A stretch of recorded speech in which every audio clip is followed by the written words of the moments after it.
Right now, the U.S. real estate industry is caught in a legal storm that could seriously change everything. So today, we're going to step into the courtroom and take a look at two major dramas that are putting some of the industry's biggest players right under the microscope.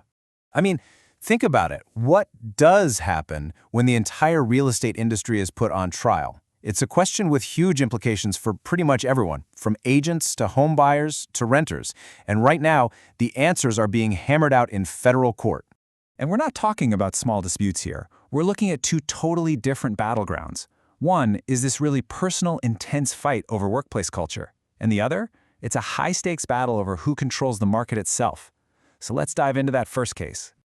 All right, first up is this deeply personal fight. We have a former employee, Roshani Sheth, who is taking on one of the most powerful organizations in the entire industry, the National Association of Realtors, or NAR, as you probably know them. So at its heart, this is what's called a discrimination lawsuit. And that's basically when an employee takes legal action because they believe they were treated unfairly or even unlawfully, simply because of who they are, their gender, their background, things like that. And the allegations from Ms. Sheath, well, they're serious. She's claiming she was actually fired as a retaliation for complaining about discrimination, specifically based on her sex and her national origin. The lawsuit points to alleged sexual harassment, unfair working conditions, and being repeatedly passed over for promotions she felt she deserved. Now, this story didn't just pop up out of nowhere. You might remember Sheth was featured in a major New York Times investigation into NAR back in 2023. She then went on to file her lawsuit in mid-2024. But here's the twist. The case was actually dismissed earlier this year, and now it's headed to an appeals court, so this fight is definitely far from over. But that brings up the big question, right? Why was the case thrown out in the first place?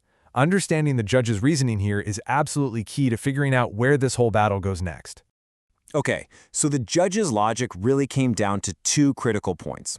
First, on the retaliation claim, the court found that the alleged retaliation happened years after Sheath had already left NAR.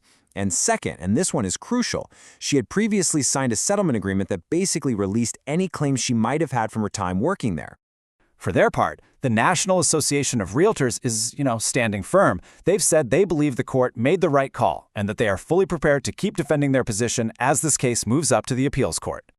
All right, now we're going to shift gears from that internal, really personal dispute to a massive corporate showdown. And this time, it's the U.S. Federal Trade Commission, the FTC, and they're taking aim at two of the biggest names in real estate tech, Zillow and Redfin. And at the very heart of this clash is a 9-figure deal. We're talking $100 million. Yeah, that's the kind of price tag that gets the attention of federal antitrust investigators. So what was this $100 million deal all about? Well, basically, Zillow paid its competitor, Redfin, to get out of the business of finding its own multifamily rental listings. From now on, Redfin would just exclusively feature Zillow's listings on its platform. The FTC looked at this deal and, alarm bells started ringing. They saw a classic antitrust problem. That's the whole area of law meant to protect fair competition. Their argument is pretty straightforward. Zillow paid a rival to stop competing. And the government says that with less competition, landlords will have to pay higher ad prices, and renters, well, they'll just get fewer choices. And this really gets us to the core of the debate. Was this a deal that kills competition, or was it a partnership that actually helps consumers? It really all depends on how you look at the very same agreement. So you have the FTC arguing this is a textbook anti-competitive deal that's just going to lead to higher prices. But Zillow and Redfin, they claim the exact opposite. They say this partnership is actually good for renters because it puts way more listings on Redfin's platform, which, let's be honest, used to lag way behind in rental options. So you see, we have two very different legal fronts, right? One is a fight over workplace culture, the other is over market control. But when you kind of zoom out, you see that both of them paint a picture of an industry that's under some really intense scrutiny. They force us to ask some tough questions about accountability and, the real-world impact of these giant corporate deals on all of our wallets. Let's just break this down side by side for a second. On one front, you've got an individual taking on a powerful trade group over culture and accountability. On the other, you have the government challenging tech giants over who controls the market.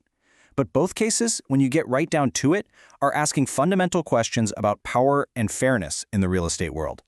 And it's so important to remember that neither of these stories is over, not by a long shot. as of early 2026, that NAR case is working its way through the appeals process. And in the Zillow and Redfin case, a judge is right now deciding whether to dismiss it or let it go to trial. So the outcomes are still very much up in the air. And all this raises a really fascinating final question for all of us. As the courts weigh in on all this, who is actually going to shape the future of real estate? Is it going to be its powerful, long-standing institutions or its new digital disruptors? As the dust settles from these legal battles, the answer could really redefine the entire landscape.